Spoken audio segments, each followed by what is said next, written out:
Let's welcome our guests, and we'll be talking about poverty alleviation programming in Kenya. Our two guests, Taddeo Muriuki is the Chief Government Relations Officer, and Leah Okero is the Country Director for Kenya at Village Enterprise. Leah and Taddeo, good morning. Good morning. Thank you. Welcome to the hot seat of the Situation Room. Mambo ikoje? Mnasikiaje? Kila mtu aseme yake.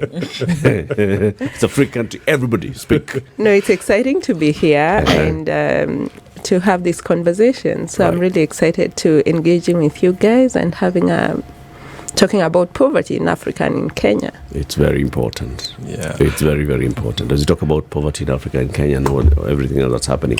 City. Yes. Why don't you take today on Leah to Mauritania? Is it Mauritania or Mauritius? No. Mauritius was where we were last week. Okay. This week we're in Mauritania. To be specific, the Islamic Republic of Mauritania, Islamic, has a very interesting history. Okay? Very interesting. That's a story for another day. I want to take a guess. So, I want you to take a guess. The capital of Mauritania. Who goes first, Leah? No. We have to let her guess. Taddeo, you have been nominated to go first. You can't put me on the spot.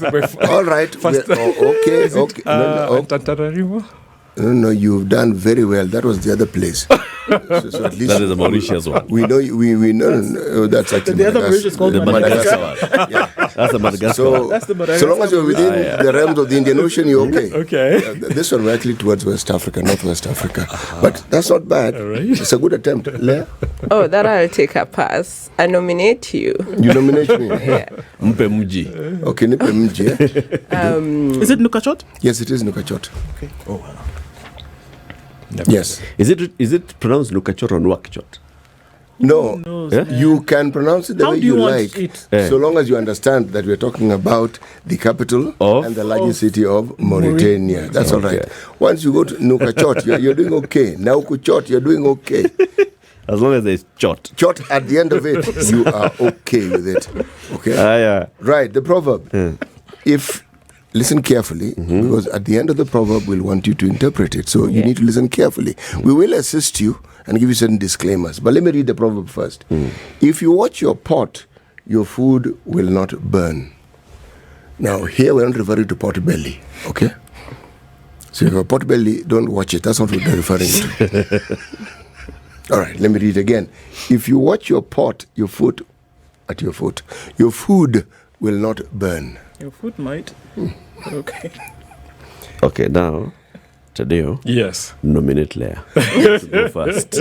I should have taken the first one. And did you say that the pot in this case is not the belly? Not the belly. Yes. Pot as in traditional sufuria. Yes. You know, that reminds me of when you're boiling milk and you just watch it and it doesn't flow over as it burns, then you take just a second to look at something and then the milk comes out. But with regards to what you've just said, if you pay attention to something very important to you and you work diligently around it, then you're going to succeed. It's not going to fail. Taddeo? I think I agree with that. It really is. You have to be there paying attention to details to be that. But do you know there's also an opposite of that? They say a cooked pot never boils. That one is very true. Right? You're always there, you're watching, you're counting time and wondering when is that water ever going to boil? And it takes something that takes 2 minutes feels like it's 20 minutes. So you both understood it. Thank you. Very nice. Very nice. Now, tell us about Village Enterprise. What is it? Great. So thank you so much again for having us here. We're so excited to be here. Leah and I are big fans of your show, and we tune in regularly to listen to your show. So Village Enterprise, we implement a model called a poverty graduation model. And the reason we're here is because we work in terms of ending extreme poverty, but we have a lot of other models out there.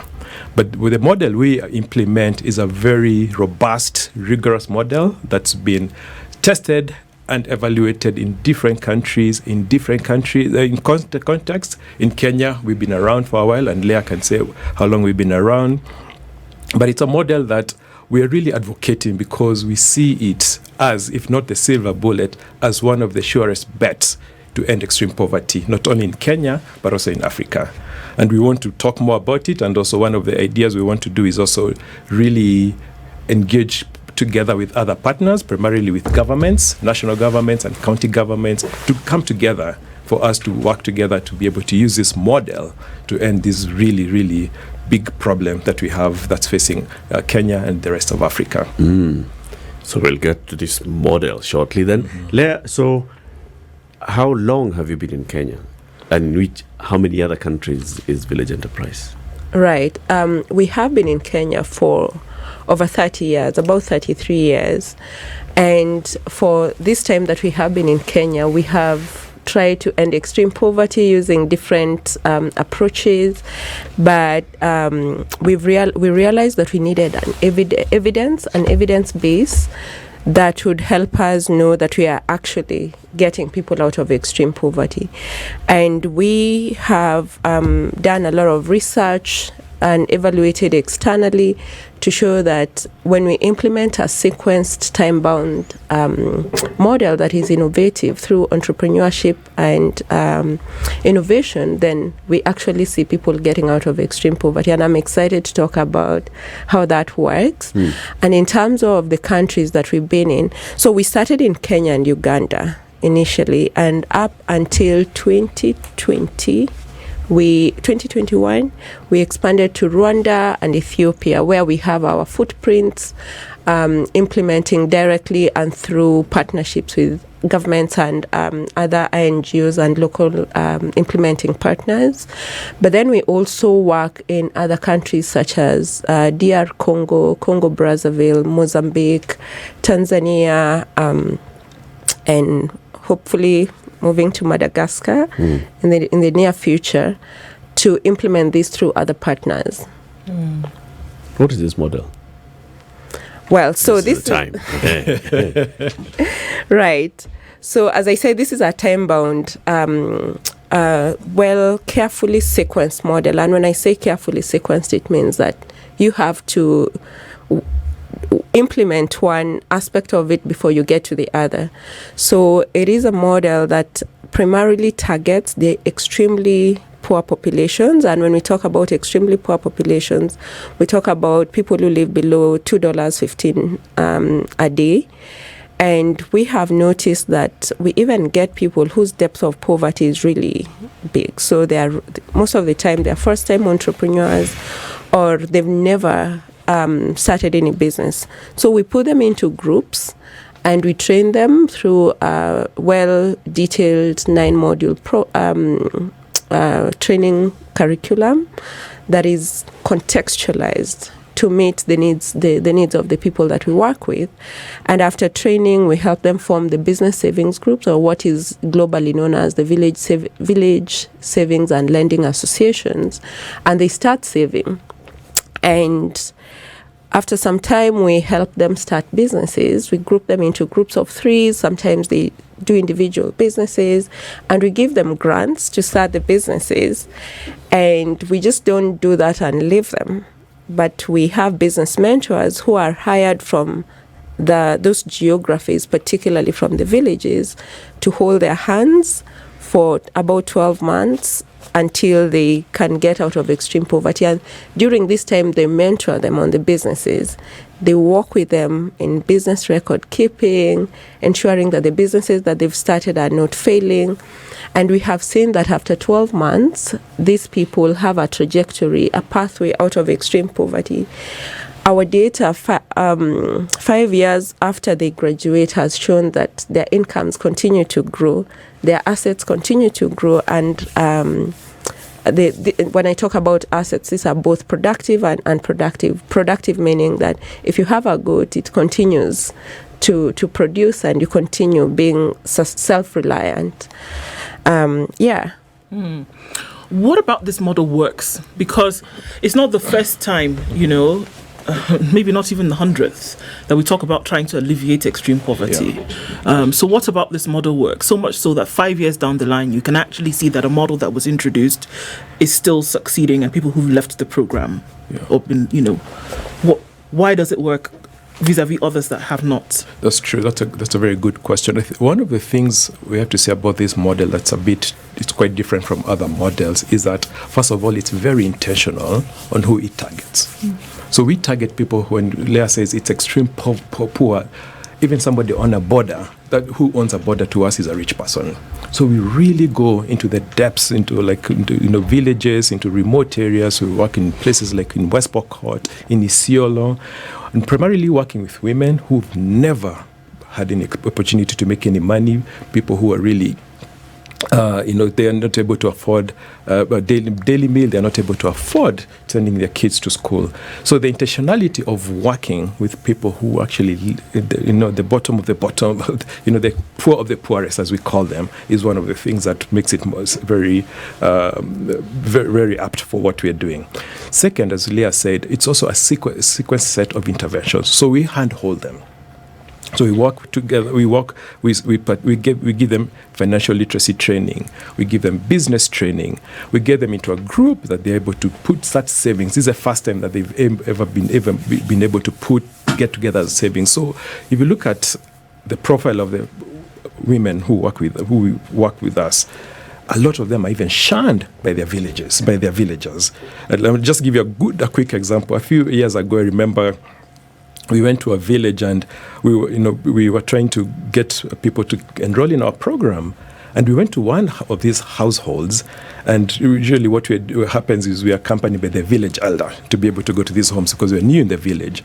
And he refused to get into that house. And we asked him, why are you refusing to get in? He says, I think that house is cursed. So we said, we're going to go in and find out what's going on. So when we go in there, we find that this is a woman who's just abandoned. She's a widow. She has 5 kids. Her kids have never been to school. She goes to collect leaves around the village to be able to boil them in the evening to be able to feed her kids. So there was nothing wrong with her. It was just that she was so much in the depths of poverty that other people in the village thought she was cursed. So those are the people we bring together. We're able to provide them with training. And then the biggest difference also of our model is we give a seed capital grant. We do not give loans. And the reason we give grants is because, again, we want people to really focus on growing their enterprise so that by the time it can grow somewhere, then they're able to be connected to a microfinance or to a financial institution for access to credit. We also help them get into savings groups so they're able to also develop social capital and able to also, again, to be able to start savings and lending among themselves. And then the other secret sauce is mentorship. So we provide mentorship. We're able to handhold them. If they face any challenges, we're able to support them through these challenges and also help them also as well market access in terms of what they're producing and all that. So it's the intentionality of it, targeting the extreme poor, the training, seed capital as grant instead of a loan, and the mentorship. Really, that's, I think, what really makes this a very unique model. And just to add one more thing, it's a model that's been tested across different countries. India is one very successful. It's been very successful. They're saying apart from the whole industrialization, the technology thing that's driving extreme poverty down, it's also the application of this. And the Indian government is really big in terms of supporting the implementation of this model. It's also been robustly tested. We even have people like Michael Kremer and others who've actually won a Nobel Prize in economics studying this model, seeing how successful it is. Let me ask the question. How do you get to identify these extremely below poverty poor people? Good question. May I ask Latiff? Right. So we use both participatory subjective and objective methods. And when I talk about participatory, is that first of all we go in through the government, because it's the responsibility to take care of its citizens, and the people are protected by the government in this local context, and this is across Africa. And so we work with other partners if we go, for example, into a geography, into a county, we know that other programs are there. So we work through the, working with other organizations, both NGOs, the private sector and the government, to just identify, first of all, where is the need, which sub-counties, which wards, which villages are the most poor. So the first part is geographical targeting, where we identify which county and which village is extremely poor. And then also we identify what is already existing there so that we do not duplicate efforts. Once we have that identification, so when it comes to identifying the individuals, we work with local governments, in this case the chiefs, the DCC, that's the Deputy County Commissioners, to introduce us to these villages. And they introduce us to the village elders. So the first process is called the transect walk, where we have to, so first of all, when I say we, it means the business mentors who are hired from these villages. So they walk around the village to identify the boundaries, the geographical boundaries, but also to understand the socioeconomic aspects of the village. And they do this with the village elders. During this time, there are conversations that are being held around, what's happening. And I think to Taddeo's point in terms of where people thinking the extremely poor households are cursed, among others. So once we do that, we come together with about 7 to 9 village elders. And why we work with village elders is because they are the representatives of the households, to make sure that every individual in that geography is represented. And the Nyumba Kumi setup, where now the village elder has a list. We have a list of each and every household in this village. And it's through this list that if there's anyone who moved out, we are notified, and anyone who moved in, to just make sure everybody is accounted for. After we do that, our business mentors use what we call the Poverty Probability Index tool. I want to stop you there now. Yeah. These business mentors, where do you get them from? So we hire them locally. So when we do, just like any other normal hiring process, but we don't advertise it in Brighter Monday or, on the internet, because then everybody will apply. So we advertise at the local, at the both sub-county and particularly at the ward level. And the adverts are, posted on the social media for that village, or the churches, the mosques, the social places that many people will get to see that. And what qualifications do they need to have? Yeah. So most business mentors, so we have a range depending on where, and depending on the level of education. So like if you go to Western Kenya, you'll find that the level of education is different from Northern Kenya, that has been marginalized for a long period of time. So, but we have diploma holders and above, but sometimes we actually get high school leavers who are able to read, write, and communicate in English and use technology, because our model also is very heavy on technology. And I'll talk about that later. So that's how, that is the specification that we look at. We look at somebody who has who's trainable in business development, especially where they've never gone beyond high school. But also those are some of the qualifications that we look for. Somebody who has basic qualifications around business development and management. Yeah. And just to add is that we have to hire people from those communities. So I am from Kirinyaga. There's no way I would be hired to work as a business mentor in a place like Isiolo. So it's people from those communities, people who have had for community development, people who've probably been entrepreneurs before in their lives, and also teachers, because it's also adult literacy. So we really look for a breadth of skills to be able to get those people, and we train them. So we offer them progressive training over the time, and then that training now they're able to. What exactly do you train them in? We train them in business, so that they're able to teach business literacy, financial literacy, and business training. So that, because our aim at the end of the program is to create entrepreneurs. It's an entrepreneurship program.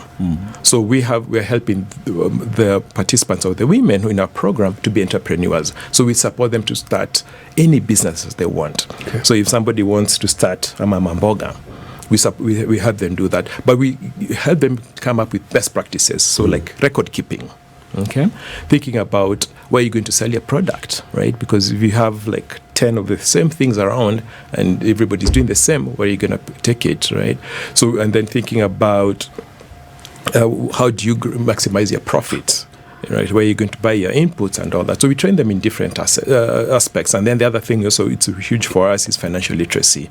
How do you get money? How do you put money together? How do you start saving? How do you grow your capital base so that you're able to expand your business?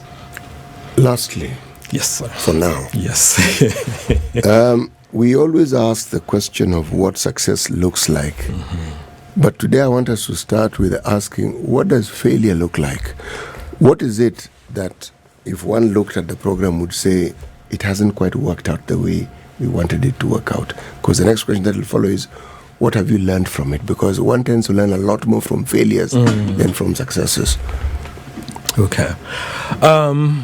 So one of the things I would say for us, and I think part of the reason we are here, is that we think it's such a successful program, but one of the things we see is it's not being adopted as much as we want it to be adopted. So we have a lot of other programs. We have microfinance and all that's being targeted to the extreme poor, but some programs end up hurting people who are living in extreme poverty more than they're supposed to. So for us, one of the challenges is the adoption of it, and part of it is because sometimes when people hear it's a grant versus a loan, thinking, why would we do that? How is that sustainable? So that to us is why we need the buy-in, and part of the reason we want to come here and talk about it. The other thing I would say is we also want to do is more of markets, and it's something that we are working on, because we do create these entrepreneurs. We want them to continue growing, right? So sometimes we have you may have entrepreneurs who are maybe producing onions. At the point we were producing onions, the market looked very good, but at some point it becomes a surplus, right? Because everybody's producing onions. So how do we work on that? And so some of the innovations we're trying to work on in terms of working with market players, like, with producers or contract farming and all that, to be able to work on these things. Yeah, we have seen the microfinance models and how they've been deployed. We've seen table banking and all that, and you're saying, but there's something else that can work. Now, show us by example something that has worked. In these 30 years, just take us through 33 years. Yeah? To be particular. 33 years. Any example? A good example? Right. I really get excited when I'm asked that, because this is one of the reasons I actually work in this organization. So if you walk to West Pokot, I'm just going to take you to West Pokot. You'll find Selena, who's a mother of 7. And I'm just using that name, not her real name, for data protection purposes. And if you walk to West Pokot right now, you will find that she has her daughter who goes to Machakos KMTC, because she's able to pay her school fees. And also she has other children that she's taking through high school. But before this, when our business mentors first got into West Pokot, and I want you to know that it's such a beautiful county, but it is that is where we have one of the main effects of climate change. There's landslides when it rains so hard, and when it doesn't rain, there's drought like what we experienced in the last year, you find that there are livestock dying. And this is a county that has both agrarian populations and also pastoralists. So Selena, before our business mentors got in to identify her, you'd find that her and her children would miss a meal a day, or they would sleep hungry. And you'd find her kids were not going to school, or they were constantly chased out of school due to lack of school fees. Their clothes were tattered because, they didn't have money. They couldn't afford purchasing new clothes. And I find this story very sad, at the same time funny, as narrated by our business mentors. When they get into the village, sometimes these people run away from them because they are thinking this program is too good to be true. You're coming to train us, give us money, help us start businesses. And they say, it's too good to be true. But when Selena was identified by our business mentors, she was initially not able to start any business, and what her main source of income was felling trees and burning charcoal to get about 200 bob to try to keep ends meet. Was Selena a widow? No, she had a husband. And most of the time when you go to the market centers, you'd find the husbands playing drafts along, in the market center all day, literally. Then they come back in the evening, they expect food. And if there's no food on the table, you'll get blows as a woman. Meanwhile, Selena being a woman, she was not allowed to own property, land in particular, or have any agency to start a business. And so when we first identified her, we did not just identify as an individual, but we identified her family, her household. And we included her husband as part of the people that we identified. And it was not so easy at the beginning. But you find that involving the family members, including the husband, to try to explain to them what this program was all about, really made it much easier. And they said, okay, that sounds like things that women would do to just come to meetings to be trained. And Selena went through our 9-module training on entrepreneurship, financial skills, how to look for a business, how to start a business, and even identify a business. And this was done in the local language, and using technology, including training them using videos that were done in the local language to just make sure that they understand adult learning. And this was really exciting because she was not just the only one, but within her community, we had 30 other people who came together, other households, about over 80% of them represented by women. I want to put a pause there to just give you the background about women experiencing gender-based violence and not having agency to do anything, but expected to bring the most to the table. So during this training, they also were encouraged to start saving with as little as 20 shillings. And if you don't have it, still fine. So there was no maximum or minimum for that, but this was really to help them build the muscles for saving. And so they started doing that, and about 4 months after we identified them, 4 months later, we gave them the grant that Taddeo was talking about to start a business as a group of 3 households. So for every business, it consisted of 3 households. And they started the businesses, and they were just shocked at what the potential they had to start the businesses. And they started saving, coming together to have the social capital in the savings group where they could talk about, women we like sometimes talking about things that are, affect us, sometimes. Gossiping, do you get us? Let's speak for ourselves. Right? But it really gave them a sense of belonging, that they were not just the only ones, right? Yeah. So that journey and starting a business and saying that this is my business really made them feel better about themselves as a woman. So what came first? What came first was the 9-module training. Yes. And then the saving. The saving. And the saving started during the training. So what are they saving? Very little. Sometimes, as I said. From what? So because you're saying that these are people who are extremely poor. Yes. They don't have even the means to get a meal for their family. Right. What are they saving? Yeah, so that's why I said sometimes about 20 shillings from, when you look at like the sources of income before our program. As I said earlier, initially they'd fell trees to, make some money, but also sometimes get from family members. The African community where we share, when you don't have anything, sometimes they could not save at all. All right? So when they start, you are actually introducing the principle of saving. right, Yeah. Okay. right, at the beginning. And as you progress, you'd see how the savings would increase, because they started businesses, they would sell, and most of them would start businesses around retail, buying and selling of goods, or, setting up a kiosk to just purchase and sell, the household consumables from the grant that we gave them. And now that is where the money started flowing in. Okay, started to circulate. Exactly. So in this case, do you know how many people have gone through this program? And I ask this because, it's such a biting thing, this poverty, isn't it, in some Right. parts? But then I also am a firm believer that development begets development. That Right. if you see it happening and you can unfold it, then you can also, others will start to mimic it if they can see the benefits of it. So how many people have then been able to go through the program that would stand on the other side of it and say, well, I went through this and it worked Right. for me? So we've been able to help start about 80,000 businesses, and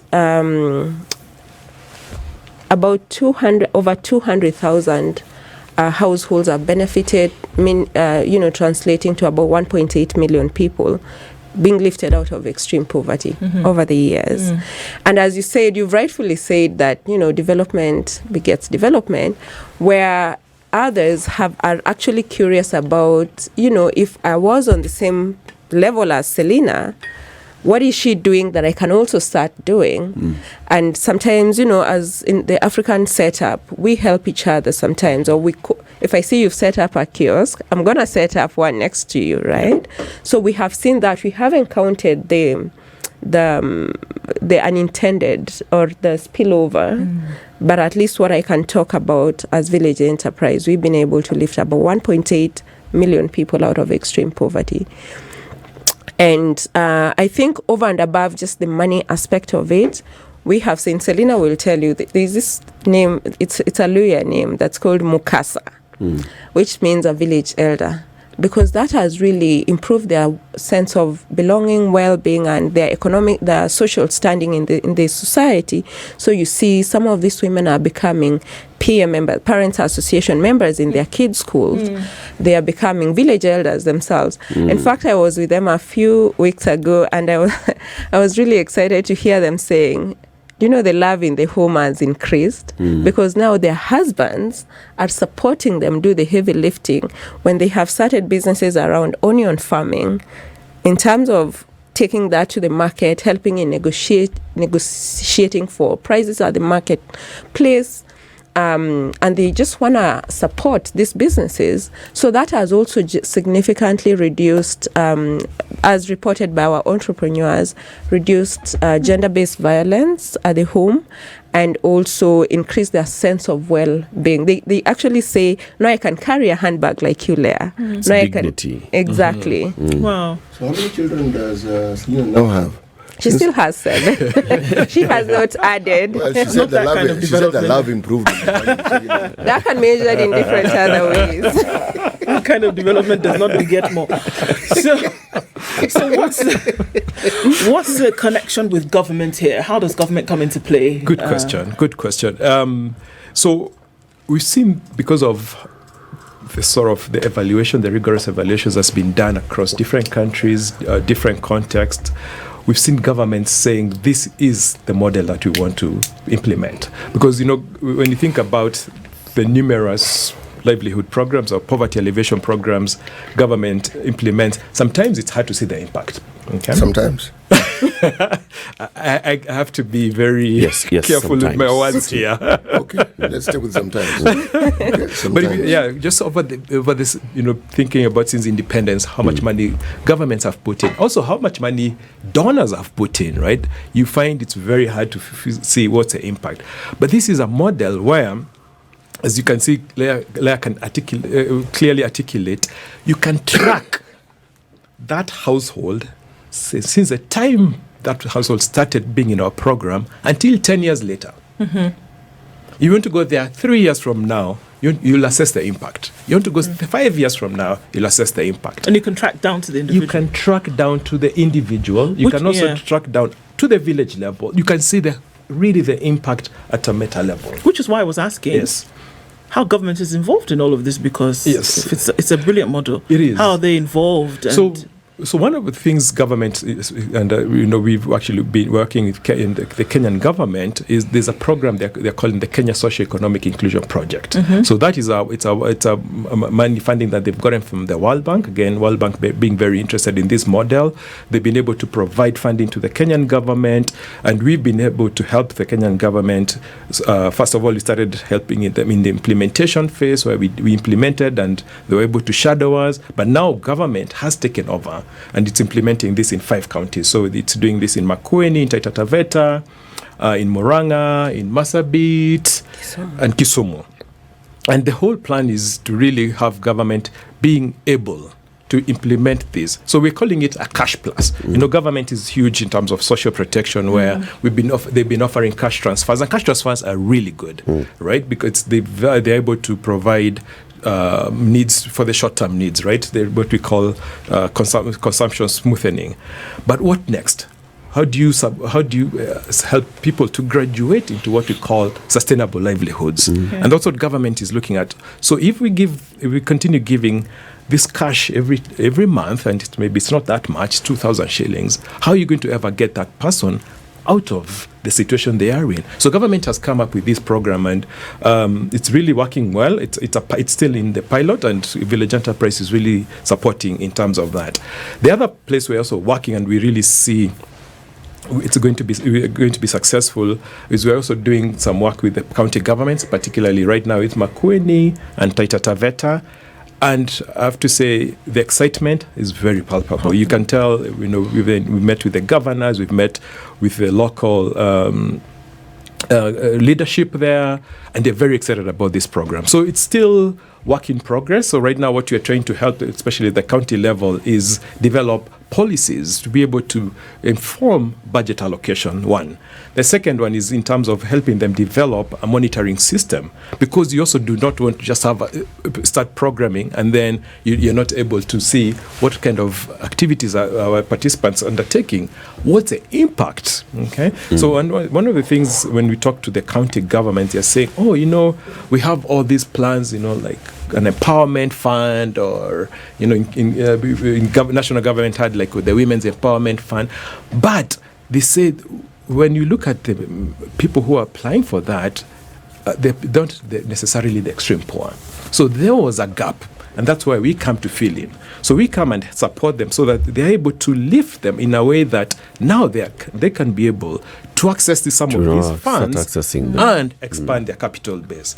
And I'm to say this on a personal note, I think one of the biggest challenges a lot of these funds have not been successful is because they've missed that piece. So you see there's a lot of default rate, some of the funds even going out of business because of that missing piece. So you have to be able, first of all, to train people to be able to undertake business. You have to provide them the mentorship, and especially people who are living in extreme poverty, give them some sort of seed capital so that they don't have, as a grant, so that they don't have to be worrying, 4 months from now, how am I going to be repaying this? Because you've seen when sometimes even we go to the villages, and when we tell them that we are coming to help them, the first thing they ask us, are you a microfinance? Yeah. And we have been kicked out in some places because of that misconception.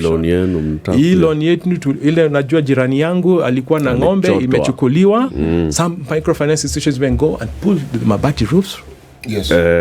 Because they were given loans, but they never were given the training or ability to start a productive activity to be able to repay. So Taddeo, what then is the success secret ingredient in this model? Is it the training by locals? Is it the seed capital? Is it what is it? And that's the thing. I think it's a combination. It can't be Bwana. It is. And that's why training happens.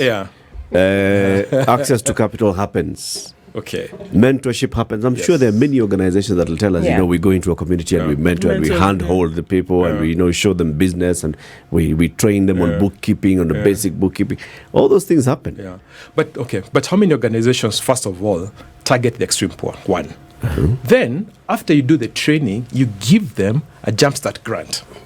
You tell them, Are we after the allowed to ask training, how much I'm this going to grant give. is? Yeah, you can. How much is this It is. So it depends. So it depends for us as an organization, because we also rely on donor funding, and so we don't have as it's about $200 for a 3-person group. So it's not that much money. It's about 20,000. It's a lot of money. That's In what the context of an For Nairobi 3. person, maybe, yeah. Okay. But remember, it's a seed capital. It's grant just to start a business, right? And then for the government one, they're giving about 30,000 per household to be able to do this, shillings. But it's a one-off thing. But it's a combination of all. You need all of those. So once you give that grant, you also want, it's a conditional grant. We want to make sure that they've invested that grant in that business. And you're checking. And then they are going to have challenges, right? Okay. People give up very easily. Business is not Yeah. easy, right? So it's that combination. And then also having that savings group to be able to do that. So for us, really what we are trying to say is we really need governments to come on board. We've seen some interest. County governments come on board. We think of all the programs that are out there. This is what comes closest to the silver bullet to solve With those extreme two that poverty. you're working with now, with Makueni and Taita Taveta, right? Once you roll out the program, come. Okay. Let's talk about what's happening We would be in happy to do that. Makueni, in Taita Taveta. Yes. Let's talk about specific villages and individuals who are benefiting. Even let them come That's and actually even say, better. we actually worked with these guys Yes. and we can attest that it works. And just to add on to that, I think for every, so one of the things that sets us apart as well is our cost effectiveness. We are one of the most cost effective programs across Africa. And also for every dollar, the return on investment, for every dollar invested, the entrepreneurs, they from the businesses, they make $5.4. Wow. Yeah. ROI Kuju. Yep. Leah Okero, Country Director for Kenya, and Taddeo Muriuki, Chief Government Relations Officer at Village Enterprise. They've been our guests. This is the Situation Room, the only way to start your day.